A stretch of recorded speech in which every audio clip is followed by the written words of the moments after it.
3 years in a row, 2015, 16, and 17, but I'm actually showing the pictures just from one trip. And all of these pictures are the pictures that I took when I was on board.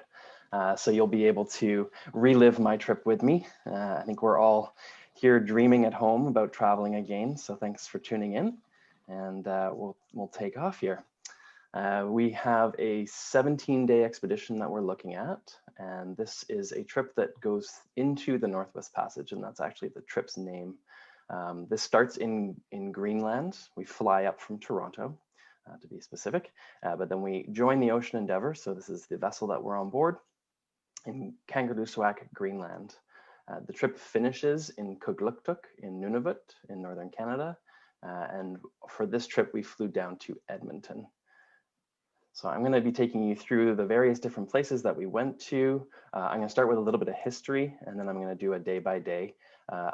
As I was working, because I do work for Adventure Canada, to make that clear, the trip photos that I have, I wasn't able to be everywhere at once. So there's not necessarily an entire capturing of the experience, but just really what I saw and some of the highlights, but also to keep some of those images that you can capture there for you to be able to come on board and to take those photos yourself as well.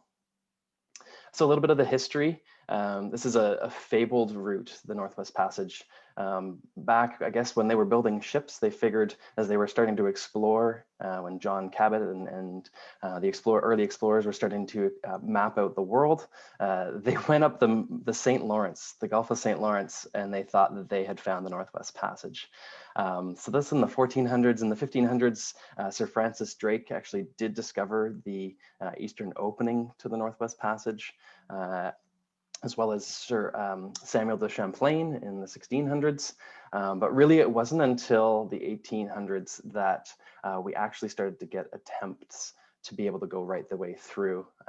One of the really big explorers that we hear a lot of that was really renowned because of its big failure were John Franklin and the HMS Erebus and the HMS Terror. When I was on board on the 2016 expedition, the HMS Terror was actually discovered about 100 kilometers from where we were at the time. And I'm going to talk a little bit about that in a second. But what you're seeing here on the screen are some of the depictions of Sir John Franklin's men, where the Erebus and the Terror were stuck, and their pretty agonizing story of getting stuck in the Arctic and not being able to get out. It's a pretty changeable terrain.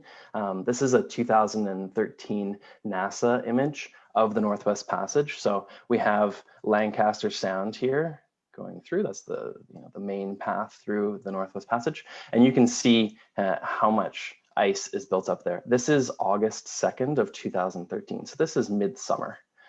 3 years later, 2016, you can see how much different the ice looks. Not only is it broken up, but it is in different areas. And this is really due to the wind and the currents in the area that shift that ice around through the Northwest Passage. This is what made it so difficult for the early explorers to make it through. It's a very short window, only about 2 months of the summer, starting in late July until late September, that the conditions are favorable to be able to go through. This is, again, due to the ice conditions, so it really is not starting to melt until late July.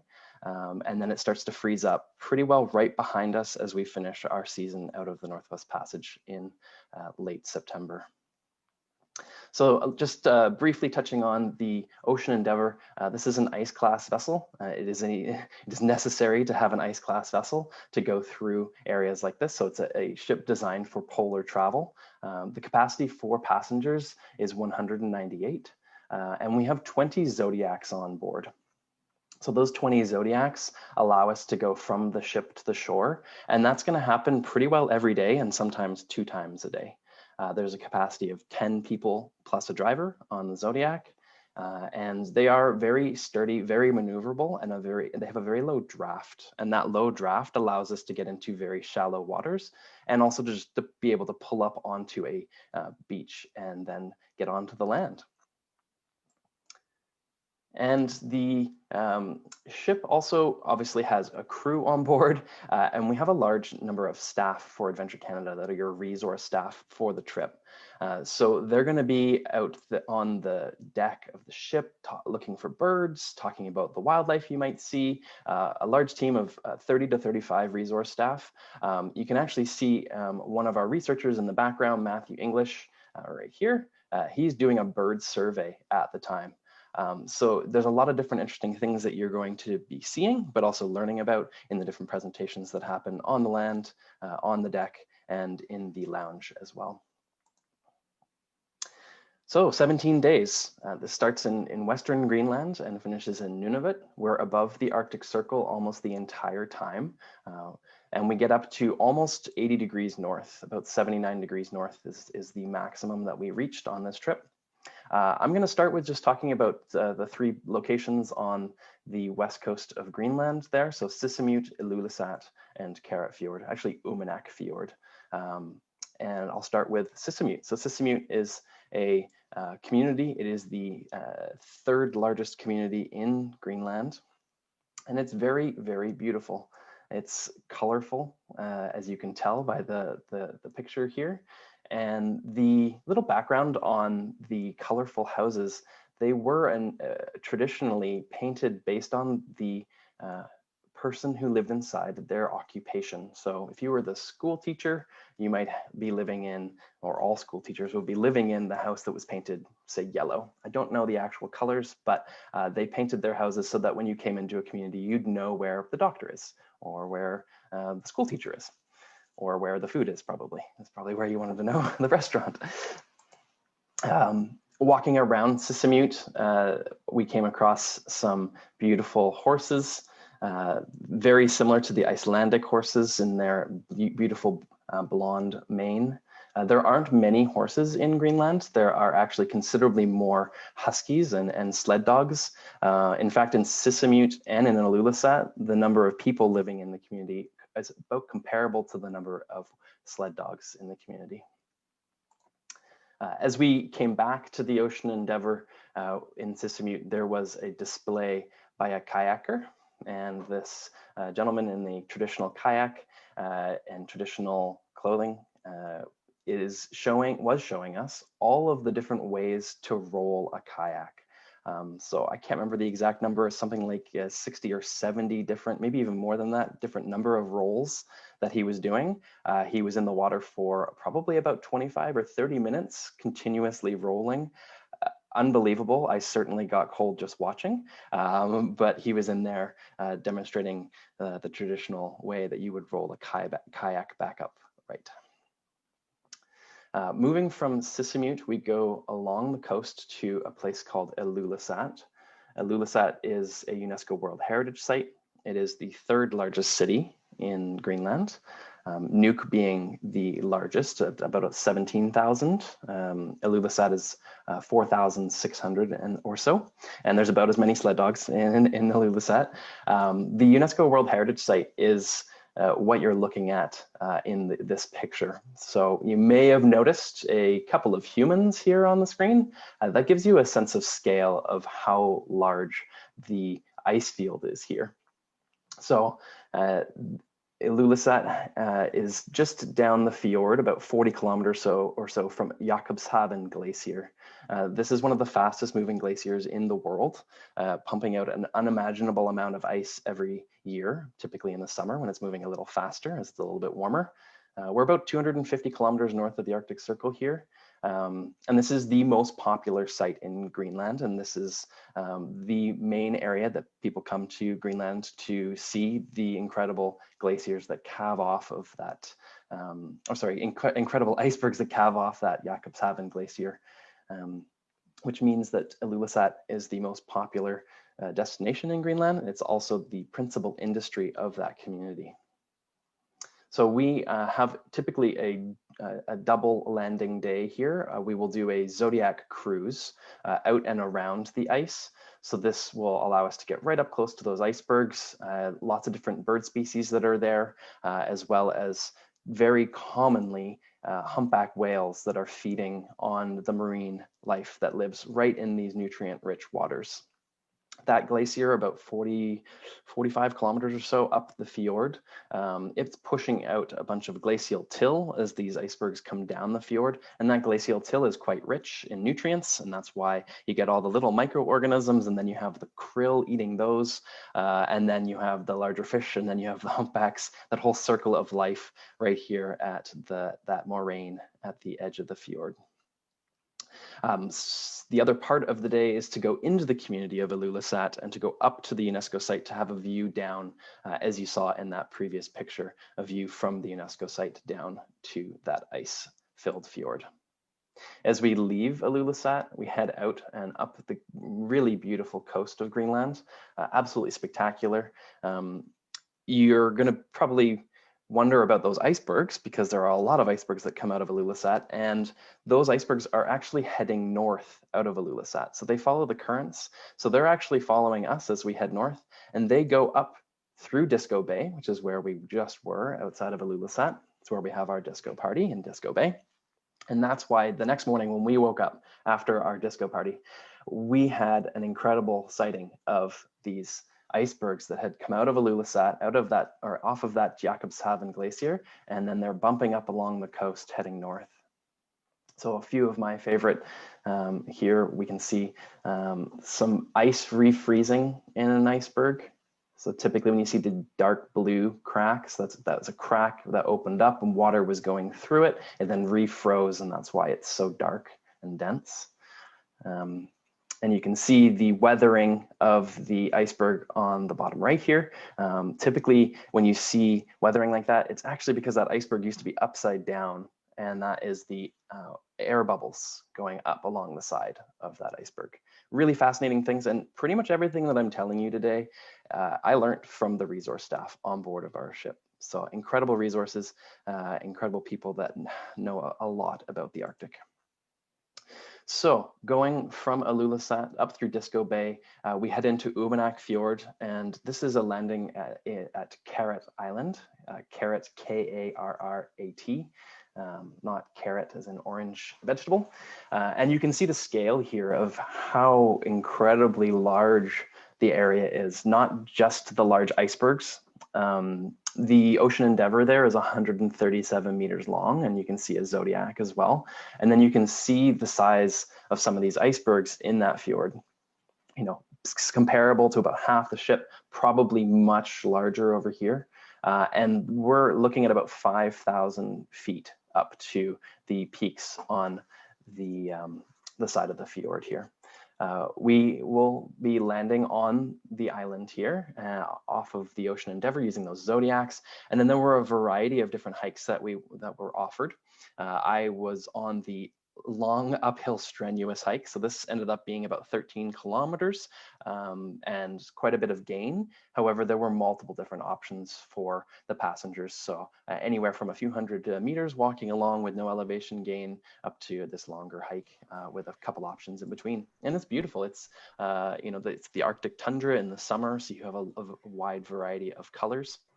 And in this area in particular, we actually have the Greenland ice cap pushing more ice down into this fjord. Typically, when we're here, you can hear the icebergs crack.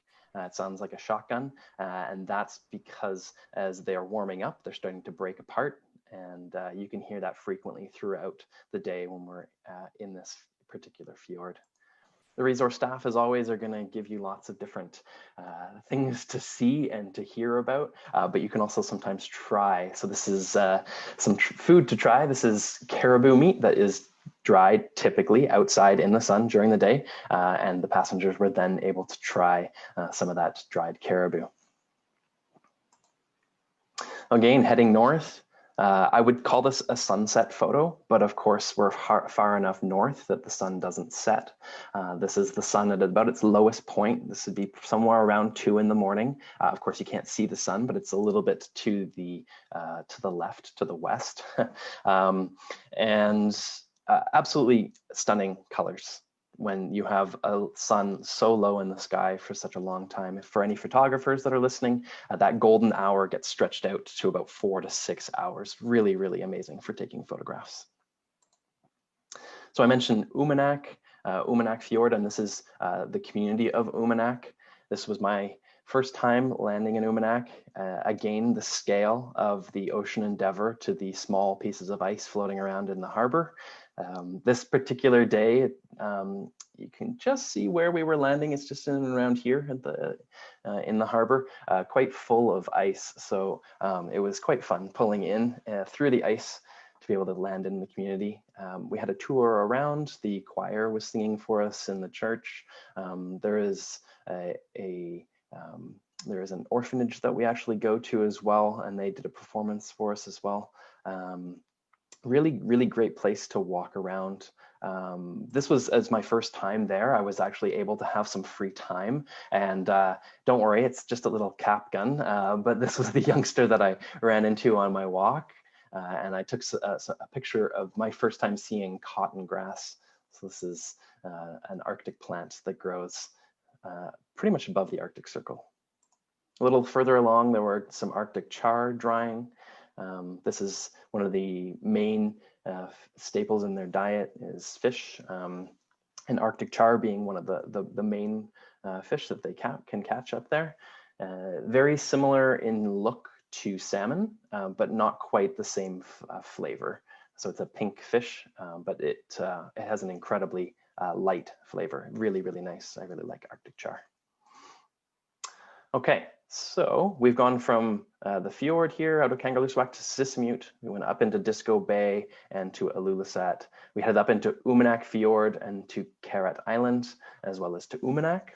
And then we're heading up the coast here. So this is a day at sea to go to Cap York. So a day at sea allowed us to capture some beautiful images. So you can see that top image was another sunset photo before the two lower images that are at Cap York.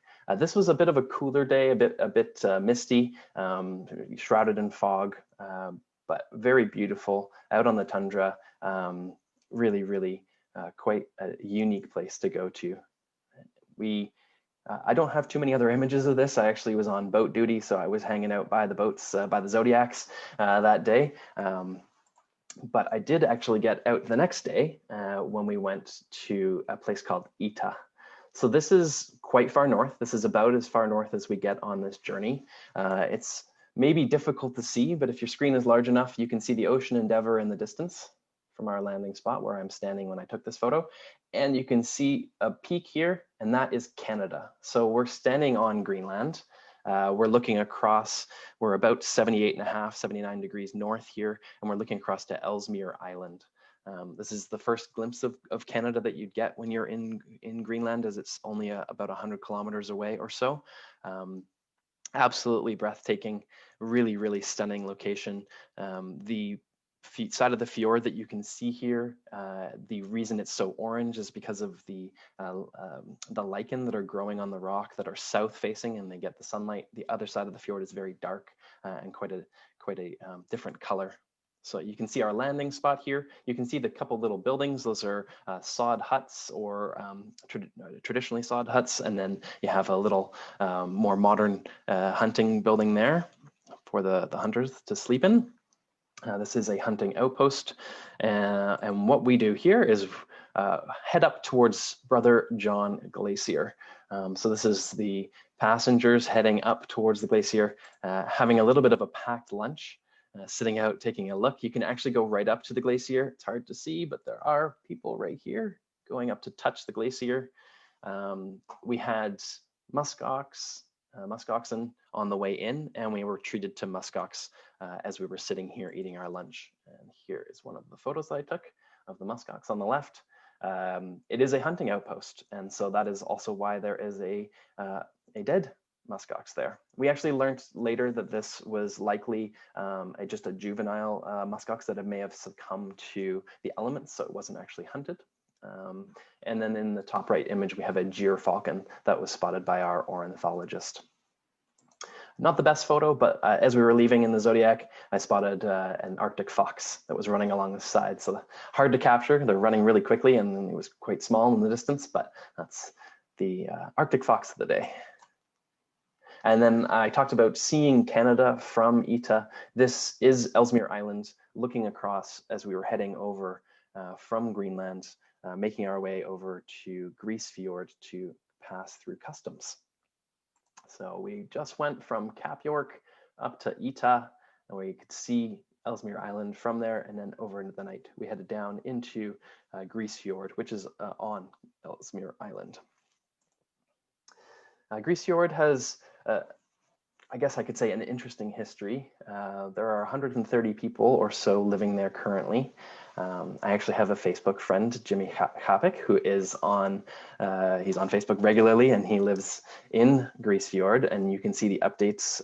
It's fascinating to see in November when the sun disappears and doesn't come back up until February.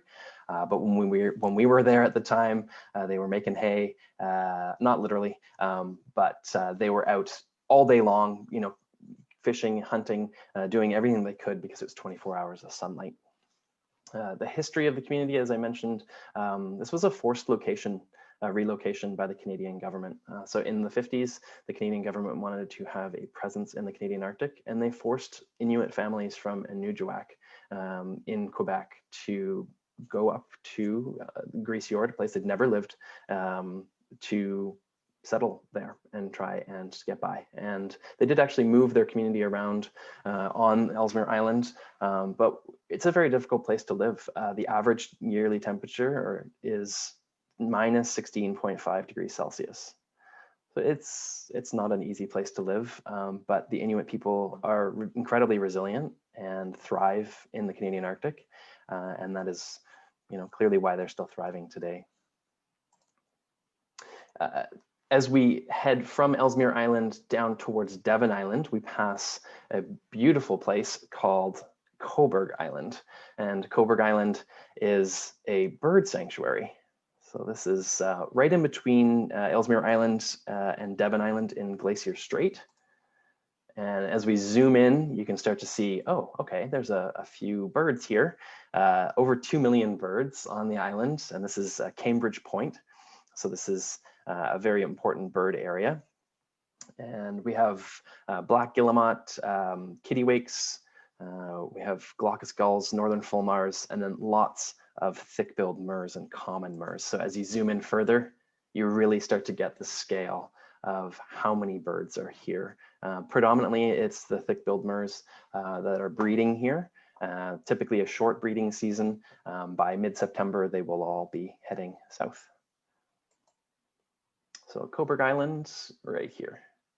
So now we're going to head down into Lancaster Sound and get into the Northwest Passage, and we will continue our journey. So here we are on Devon Island, the largest uninhabited island in the world.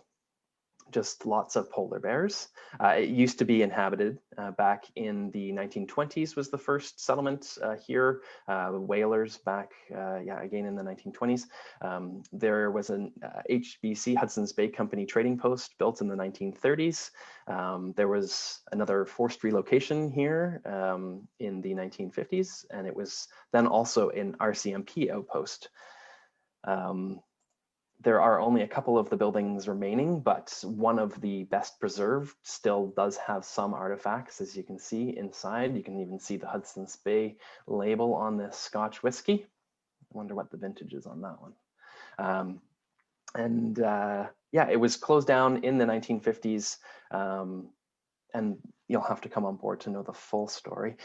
But this is actually a great place to see polar bears. Sometimes it can actually inhibit us from going onto the land, but we also see Arctic hare here and walrus as well. So a really great spot, not just for the history, but also for the incredible landscape and the wildlife that we see there. From Dundas Harbor for the second part of the day, so relocating between Dundas Harbor and Croker Bay, we will have lunch in between. So Croker Bay is the second part of the day here.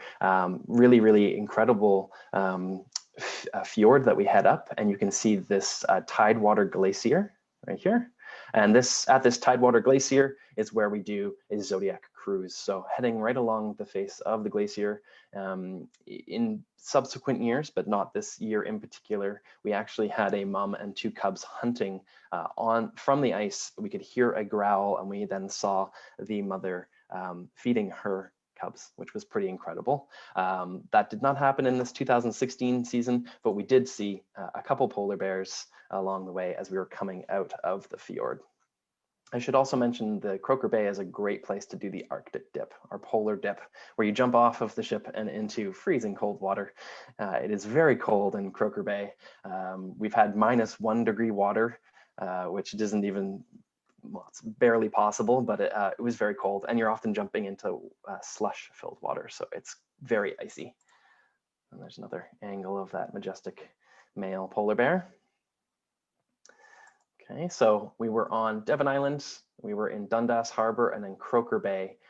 From here, we actually headed to just under the A there. You can see another island is Prince Leopold Island, and then Beechey Island is what we'll talk about after that. So Prince Leopold Island is another important bird cliff. This is the most important bird cliff in the Canadian Arctic, in fact. This is going to be home to thick-billed murres, northern fulmars, and black-legged kittiwakes. Typically are here in the summer from about early June until mid-September. One of our resource staff that is typically on board for our Northwest Passage trips, Mark Mallory, actually set up the bird station on top of Prince Leopold Island, and he tells you all about all the different birds that you see as we do our Zodiac cruise along the face of Prince Leopold Island. I've also seen polar bears there in subsequent years as well.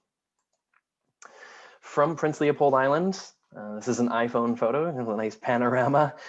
This is Beechey Island, and this year in particular, it was snowy. We actually had blowing snow a bit of the time, again, really coming back to the changeable nature of the Canadian Arctic. And if I skip forward, yeah, so we've got the graves here of 3 of Franklin's men that perished while Franklin was overwintered on Beechey Island. So this is the first location that Sir John Franklin and the 2 ships actually made it to. There is Erebus Bay here and Terror Bay. So that's where those 2 ships were anchored. This was the first place that any subsequent expedition found any evidence of the Franklin expedition. There are a number of the cans that they were eating, the food they were eating from these cans. So that was part of modern technology that allowed them to survive through 3 years in the Canadian Arctic. Obviously, they did not survive past that. And then we have Northumberland House. So Northumberland House is that fallen down structure you can see in the top left. That was a building that was built subsequent to Franklin visiting. This was built by subsequent expeditions looking for Franklin, and they were putting stores here just in case Franklin and his men came back. And in the bottom left, you can see our long hikers returning from the top of Beechey Island. And sometimes you go to Beechey Island for the history, and you stay for the incredible ice formations that are here. And then when you travel around those incredible ice formations, sometimes you get lucky and you get a pod of about 70 or 80 beluga whales that were circling around us for about 2.5 hours. Really, really incredible. Beluga whales have the only whale with an articulating skull, so they can turn their head side to side. And if you tap on the side of the rubber boat, they will come and swim right by and turn and look up at you in the Zodiac. So pretty cool. And this is actually, again, just a little caveat, this was a different trip, but this was right off of Beechey Island where we had a mum and her young cub that were on the sea ice in Lancaster Sound there. So that's this area right here. So this is where we start to get into the another caveat, a little star, a little asterisk. This is showing the proposed itinerary as well as an alternate route, and then I'll show you what we actually did. So every expedition, you're going to have changes. You're going to have plan A, B, C, and D. Sometimes plan D can be the best plan for the day. As I showed you before, how the sea ice really does block up this area. That is the case. This was the case in 2016. So what we actually did is from Beechey sketchy island, we actually headed south past Somerset Island, and it's hard to see, but we headed through Bellot Strait, which is right here. This is the very top of continental North America. So if you could, in theory, over land, drive all the way up, this would be as far as you could get. You can't actually get there, there's no roads, but that, in theory, would be where you get to in continental North America. So we go through Bellot Strait. At the entrance to Bellot Strait, we have Fort Ross. So Fort Ross was set up again by the Hudson's Bay Company. This is the manager's building. This is where the manager lived. And this is his incredible lazy boy that he must have really, really enjoyed. Subsequent polar bear that came into the cabin really enjoyed the lazy boy, but thankfully he didn't steal the coffee mugs. These buildings are open to be able to go in and around, which is quite fascinating. And you can see a lot of history in here, not just in the manager's building, but in the actual Hudson's Bay Company trading post, which is still actually used by scientists. They stay here in the winter. And you might think, oh, it's boarded up. Well, it's boarded up because that is to stop the polar bears from getting in. And it's hard to see, but these are all outward facing nails to stop the polar bears from going in. And just to give you a little bit more perspective once again, so this is the top of continental North America. This is Bellot Strait, extremely strong currents through here, so we have to time our passage accordingly. This is Fort Ross. This is where that Hudson's Bay trading post is. And where we're going next is into here. So this is Cunningham Bay on Prince of Wales Island. This is just a Google Earth image that I pulled. Why we go there is because this is an area of very shallow water, and where there's shallow water in the summer, typically you pull in beluga whales. Beluga whales molt. They're a little different than other whales. They molt just once a year, and they do it by rubbing their bellies on shallow water. And then that attracts polar bears. So in Cunningham Bay, we go in through this shallow here, in through right here. You can actually see the shallows.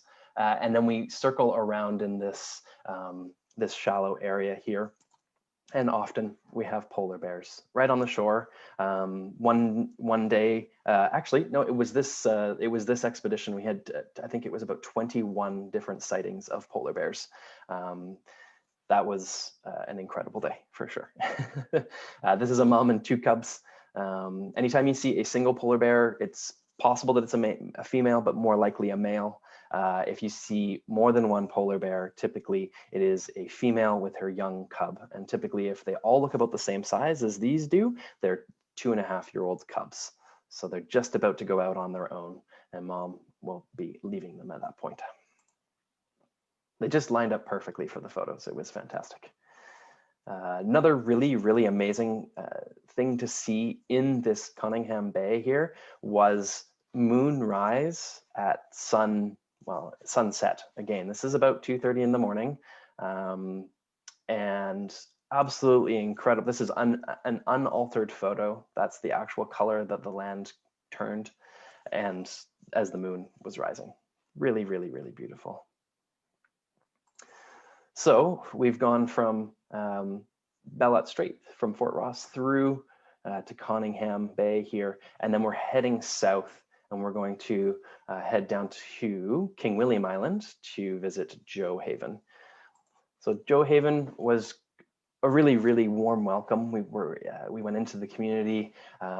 We had a great presentation from the community members, and we gave back to the community. Susan Gluekark, Juno award-winning singer, gave a performance, as well as Kelly Fraser, incredible Inuit artist who unfortunately has since passed.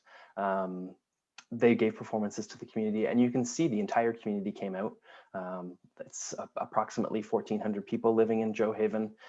Really, really amazing and really touching to see the entire community come out, see so many smiling faces, and to get to meet people, the people that live in Joe Haven, that live that far north. It's really, really great to be able to meet the people of the communities in the north. From Joe Haven, we went over to Cambridge Bay. This is a house in Cambridge Bay, a fishing hut that I thought was quite interesting. And in Cambridge Bay, We also saw, just before it left, we saw one of Amundsen's sailboats. So this is a round-hulled ship that Amundsen used. So I didn't really finish the history of the Northwest Passage, but the first person to cross through the entirety of the Northwest Passage was Roald Amundsen, 1903 to 1906. He overwintered there, but the big thing that he learned was that if you take a vessel, it has to be able to lift up onto the ice when it freezes, otherwise you're going to crush your ship. And so this is a round-hulled sailing vessel that he used to cross the Northwest Passage, and it was being restored, or actually floated, to be taken back to Norway, where Amundsen's from originally, I guess.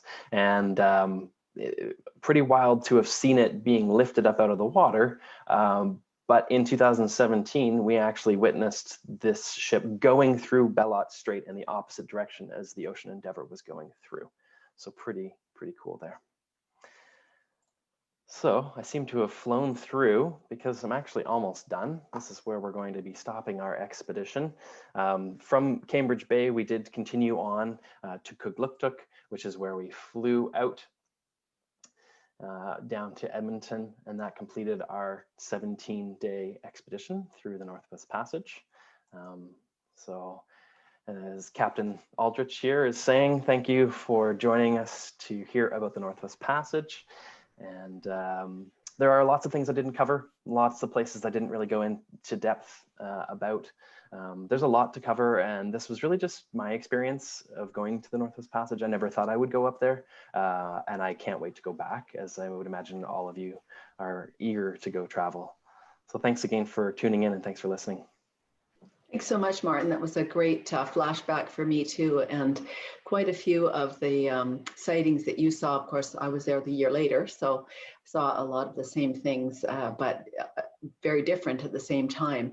You know, Joe Haven absolutely was such a highlight. The people were so wonderful in greeting us, and just watching we had the throat singers, and I don't know what it's called, but there were some young guys doing some sort of a wrestling with their legs. You probably saw that. And yeah, the Arctic Games. Yeah, but what really got me was I really realized what a sense of community they have there because of the long dark nights and just having to find things to keep themselves occupied. They've really developed a strong sense of community. So that was really, really fascinating. But the other thing that I think really got me about the whole Arctic experience was the sheer quiet. Just, it's one of the only places I've ever been that it was absolutely just quiet. And it was just such a beautiful experience, and visually, and I think just in every way, it was just so wonderful. So thank you for bringing back those memories for me. And I hope that those of you who are watching today are inspired to maybe think about taking a wonderful expedition at some point in your life, and maybe sooner than later, as soon as we can get going again. I know there's a few spaces left on this year's expeditions. So I know you were saying earlier, Martin, that you're really getting sold out. So we are. We're getting close. Out of the Northwest Passage, which was the expedition that you were on, Kathy, is pretty close to sold out, if not sold out now. Yeah. Yeah, so good to think about it ahead of time too. Get those bookings in for the following year. So thank you again, everybody. We've got our next week's show, and next week we're going to be speaking with Dave Emery from Il Cid Resorts down in Mexico. And it'll be interesting to chat with him about all the different safety protocols, what they're doing down there to make guests feel comfortable when we can go traveling again. So hopefully you'll tune in with us on Departures Lounge at 4 o'clock next Thursday. And until then, have a great week.